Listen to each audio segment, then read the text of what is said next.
see Inspector Lestrade at once. Your name, sir? Dr. John Watson. Is he expecting you, sir? In a way, I believe he is. Well, I'll tell him you're here, sir.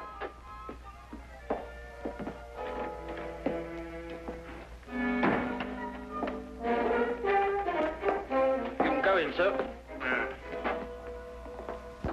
Ah, Dr. Watson, I didn't expect to have the pleasure of seeing you again so soon. Will you kindly read that? What is it? Read it. Oh. Yes, sir. Oh. I think it's disgraceful, sir. Absolutely disgraceful. What? Yes, and I'm glad you're here so that I can tell it to you personally.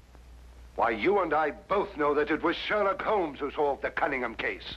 If it wasn't for his brilliance and his persistency, the facts would never have been brought to light. And I think it's scandalous, sir, that the newspapers should have given me all the credit and said so very little about his magnificent achievement. What do you think, Doctor? I absolutely agree with you. Eh? I'm glad you're on my side, Doctor. Why, of course. I'm so glad you've taken it that way. And what does Holmes think? Oh, he doesn't mind. You know, he doesn't care who gets the credit. Oh, dear old Holmes, such a modest fellow. Yes, Well, look, you must give him my kind regards. Yes. And tell him that, although I know he doesn't think anything about it, I intend to get the newspapers to get the facts straight. Well, that's very good of you, Inspector. What's Holmes doing these days? Well, the last time I saw him, he was playing about with a lot of ink smudges and talking about the prints that fingers make. No. Good old Holmes, always experimenting. Inspector Lestrade, sir. Yes, what is it? There's been a murder reported at the home of Lord Beryl. What, Lord Beryl of the Foreign Office? That's him, sir. I'll be right with you. Excuse me, Doctor. Yes, of course. Lord Beryl. This is going to be a tricky situation to handle, what with the Foreign Office and who knows what else. Yes. Can I be of any assistance? I don't think so, Doctor. Oh, perhaps as a medical man. Mind you, I don't know what to expect, but I think you would be of invaluable assistance. Say no more. Here's the address, sir. Your carriage is waiting outside. Oh, thank you very much. Perhaps you'd care to acquaint Sherlock Holmes with what has happened. Well, I don't know. I don't know myself what's happened. As you said, the people involved make this case rather delicate. Perhaps a little suggestion now and then might help facilitate matters. One never knows. Yes, you're so right.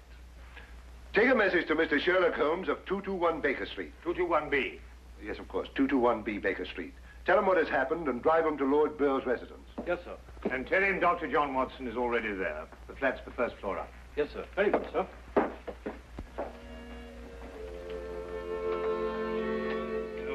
221B Baker Street.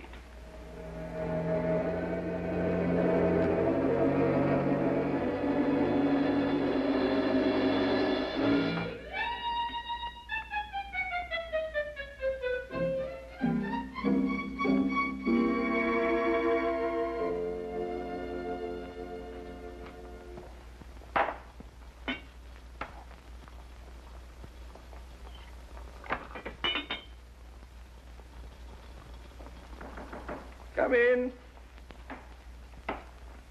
Excuse me, Mr. Holmes. Yes?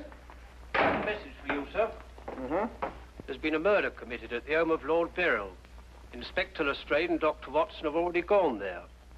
Thank you. Would you care to have some tea? Some tea, sir? Yes. Is that what you're making? Oh, come along. Come and have a look at this. I'm working on an extract from a special series of pygmy poisons.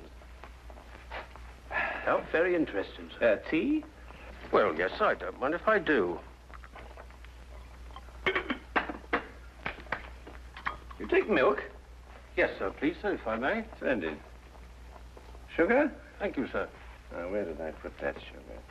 That's it. It's right here. Help yourself. Thank you, sir. That's all.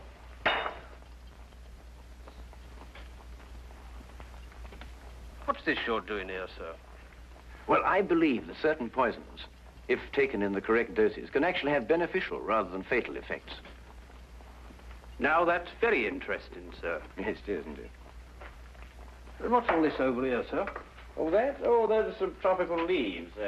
They were sent to me by a friend of mine who hunts in that part of the country. The essence, you see, passes through this tube, down here and across the table, and is condensed in that retort there. And what's that stuff in the bottom there? That's lime. That acts as a catalytic agent to combine the essence of the leaves with a dark, tar-like substance, which you can see at the bottom.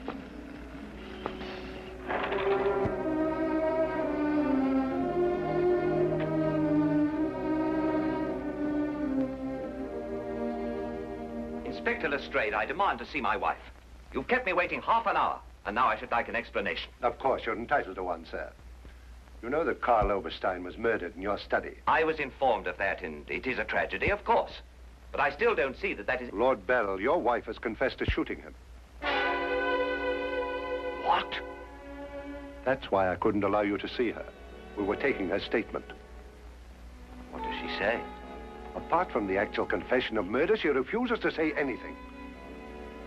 You may go in now if you wish, Lord Beryl.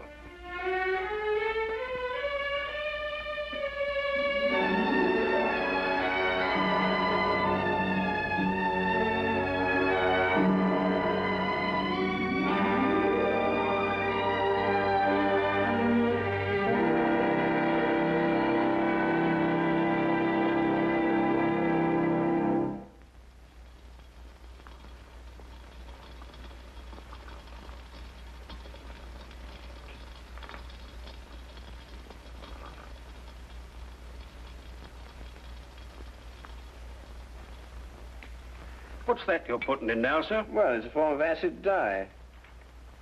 Yeah. That's all right. Oh, where have you two been all the afternoon? Didn't the sergeant tell you? Oh, yes, I remember. There was a murder somewhere. Was it interesting? No, Mr. Dewitt. Uh-huh. Well, Straight coming up whiskey and soda. Whiskey and soda, Lestrade. Oh, I don't know. I'll be off duty in 5 minutes. Yes, I think that'd be all right. Neat for me. Well, sit down if you can find yourself a place. There you go. yes, well, I think we can leave that to boil for a little while now. Now, gentlemen, what's the problem? Who was murdered? A man named Karl Oberstein. Oberstein. Oberstein. Oh, yes, I remember. An Austrian chap. He was originally, but of course, for a number of years, he's been a freelance agent. Mm-hmm. Buying and selling anything he can get his hands on, eh? But his hands in a bit too much this time. Lady Beryl shot him. Holt Smith, 38. Oh, really? It was a nasty bit then. I examined the body before it was removed. Entire back of the head gone. Instantaneous death, of course. Did you find the bullet? No, the police surgeon will do that. It hadn't come out. Yes, and that shot in the back of the head removes any possible chance Lady Beryl may have had of claiming self-defense. You're off duty now, aren't you, Wilkins? Yes, sir. You may go home. Thank you, sir. It's been a pleasure working for you this afternoon, Mr. Holmes. Like to know how it all turns out. I'll let you know. Thank you, sir. Good afternoon, sir. I feel sorry for Lord Beryl. There'll be quite a scandal when this appears in the papers. Yes, it certainly will be. I wonder why Lady Beryl lied to you. What nationality was Lady Beryl originally? Well, she was born in Austria, although she was brought up in America. She's been here in England for the past 5 years, since her marriage, you know. It's a shame a woman like her has to remain in prison. Still, she might decide to tell you...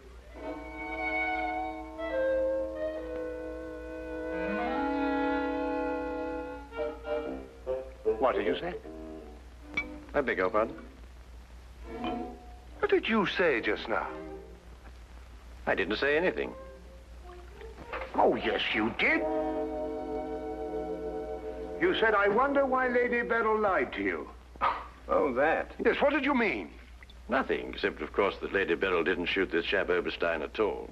But she confessed to it. Nonsense. She didn't shoot Oberstein because Oberstein wasn't shot. His head was bashed in with a blunt instrument. The revolver you claim was the murder weapon actually belonged to Oberstein. She found it lying by his side and pretended she'd done it in order to shield her husband. She's no more guilty than you two are. Would you hold that like a good fellow, please? Would you please repeat that? Of course, it's as plain as a... Here, would you mind holding that? Oh, well, it's not plain to me. Well, you told me that Lady Beryl confessed to shooting Oberstein. But Oberstein wasn't shot. Just because you find a man with the back of his head shattered and a gun lying by his side is no reason to assume he's been shot. Thank you. You also assumed that the bullet had lodged in Oberstein's cranium because it hadn't emerged through the front.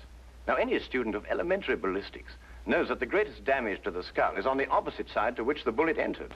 The point of entry is always clean. But the gun we found was an Austrian gun, and Lady Beryl is an Austrian. Now, there's a logical bit of reasoning for you. Would you mind holding that, please? Lady Beryl saw Oberstein lying there and jumped to the same conclusion we did. Well, Lady Beryl's innocent. Then somebody else is guilty. Brilliant! We've got to get back to the premises and re-examine them for clues. You come with us, Holmes. This nonsense can wait. Nonsense? Nonsense. Nonsense? Did you say nonsense? I'll have you know, Inspector Lestrade, that if the law enforcement agencies of this country were a little, an infinitesimal amount more advanced than ancient Neolithic man, I would not have to be doing the basic research work that will in time benefit police bureaus throughout the earth. You may have a point, Mr. Holmes. A point? The only point is human, of which there is a paucity in the halls of our defense of the public. So do you really think so? I certainly do think so, and I'll tell you a few other things, Inspector.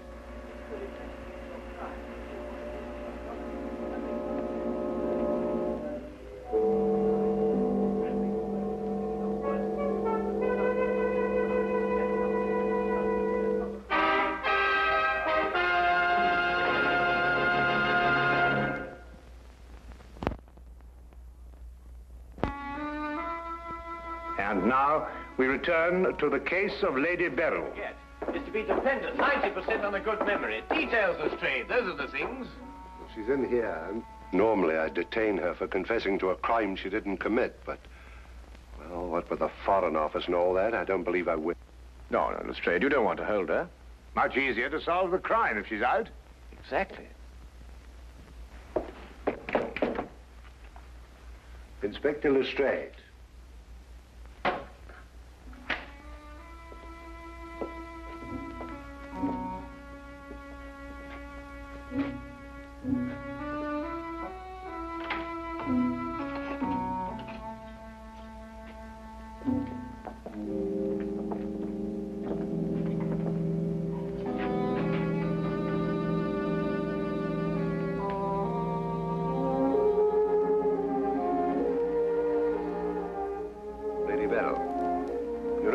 We're releasing you.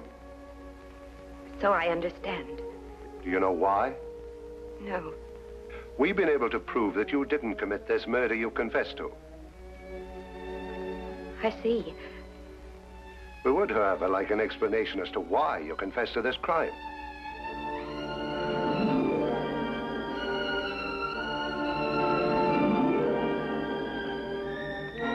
I prefer not to explain my actions, Inspector. You realize, of course, that your actions are in themselves punishable and that we could detain you. I see. You still prefer to make no statement? That is correct. Very well, Lady Beryl. You'll be released as soon as the formalities can be cleared. Thank you. Human beings lie to gain, to cover, or to protect.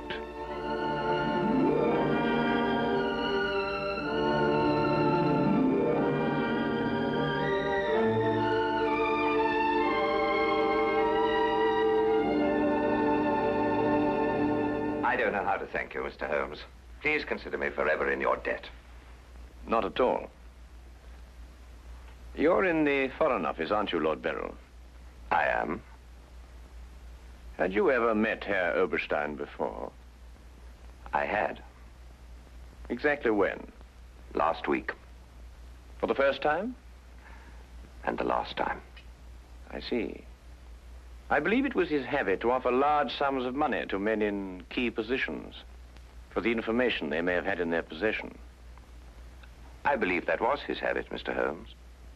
Thank you. Oh, Lord Beryl, while your wife is on her way here, I wonder if I might look at the premises of the crime. Well, of course, of course. It happened in the study. With your permission. My house is yours, sir. Thank you.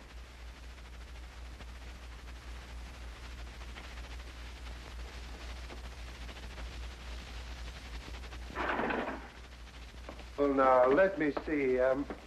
Karl Oberstein was lying about there. Of course, it's been removed. Yes, of course. I see you've cleaned everything up with your usual remarkable efficiency, Lestrade. Now, look here, Holmes. I didn't know there was going to be any mystery about this affair. Oberstein's head was here, Holmes, and his feet were there. Thank you, Watson.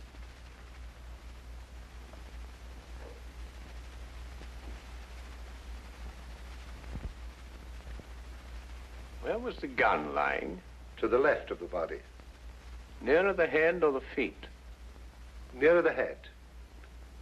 Was Oberstein face up or down? Face up. I had to turn him over to examine him.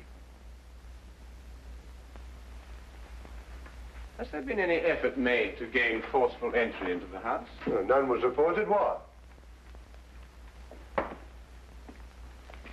Lord Beryl, do you use glasses when you read? Yes, I do. These? Are they your only pair? Yes. Who first discovered the body? I believe my secretary. Is he here? Yes. I'll call him. Thank you.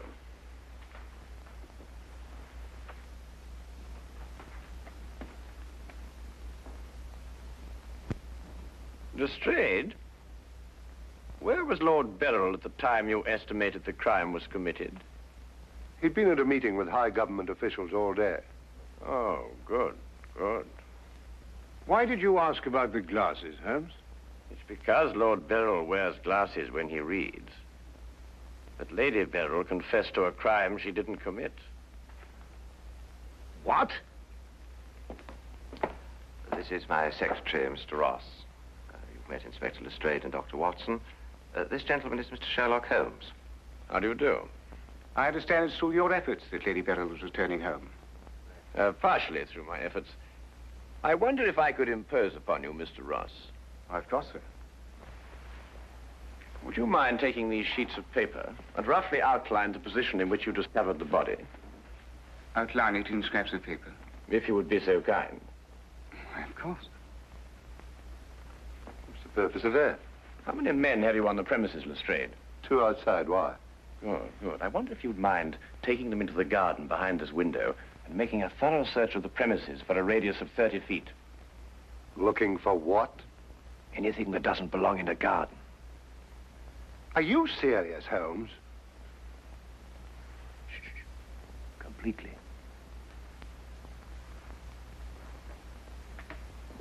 Let's got him out of our way. Have you examined your safe, Lord Beryl? I have, Mr. Holmes. All my papers are intact. Excellent. Does Mr. Ross have the combination to your safe? Yes? There's been no question of robbery. Of course not, Ross. One must ask these questions in an investigation. Of course. Good afternoon, Lady Beryl. Nina, my darling. How are you? I'm all right, George. Quite all right. You must rest. This experience must have been horrible for you. It's all right. It didn't last long enough to be too difficult.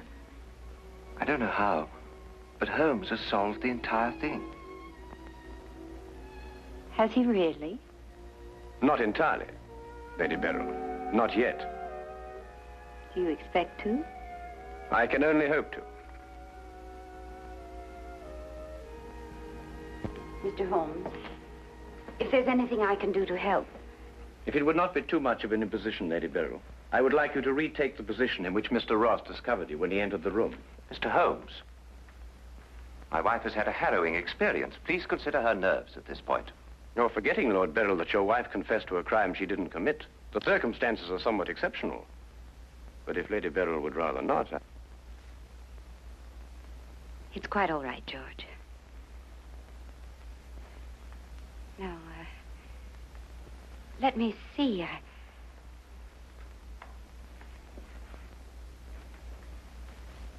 I was standing here. Exactly there? I believe so. Mr. Ross, are you quite certain that that is the position in which Lady Beryl was standing? Well, if you'll pardon my saying so, Lady Beryl, just for the sake of accuracy, you understand, I believe you were standing just a bit further to your left. A little to your left, Lady Beryl. Like that? Yes, I'd say right there. Good. Now, Lady Beryl had a revolver in her hand. Mr. Holmes. That is correct. In which hand? My right hand. Mr. Ross? That's right. Lady Beryl's right hand. Lord Beryl, do you happen to have a revolver in the house? Yes, I have. May I have it? I'm not going to ask my wife to... Yes, I am. If your wife has no objection. Of course she has objections. I have no objections, Mr. Holmes.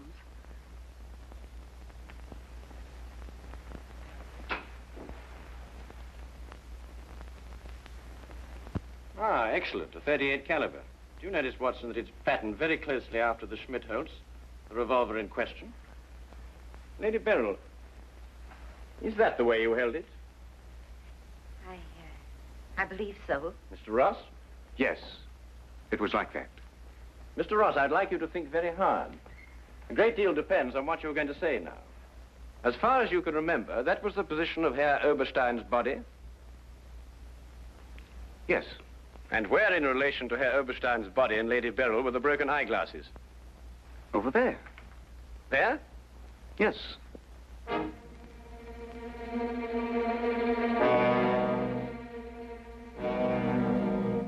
Watson, were there any glasses on the floor when you found the body?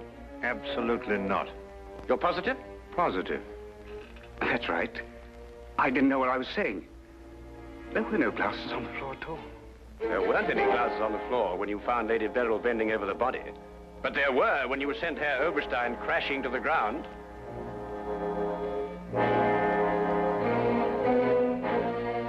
Before you run, Mr. Ross, look at Lady Beryl.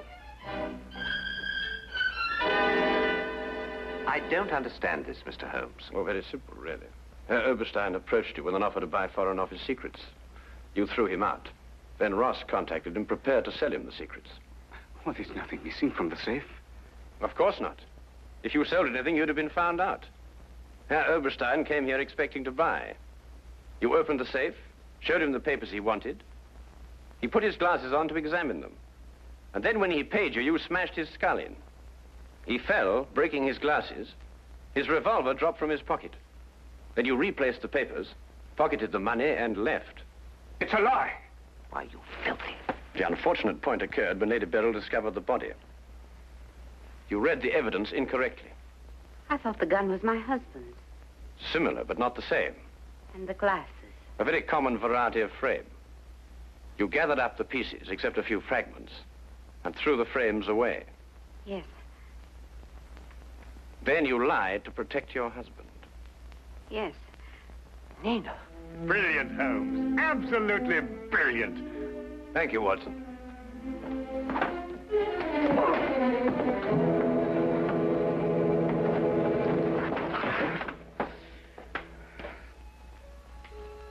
My humble and very grateful thanks, Mr. Holmes. It's been a pleasure to help so brave and noble a woman. I'm still not quite certain what's happened, but I know we shall both be forever indebted to you.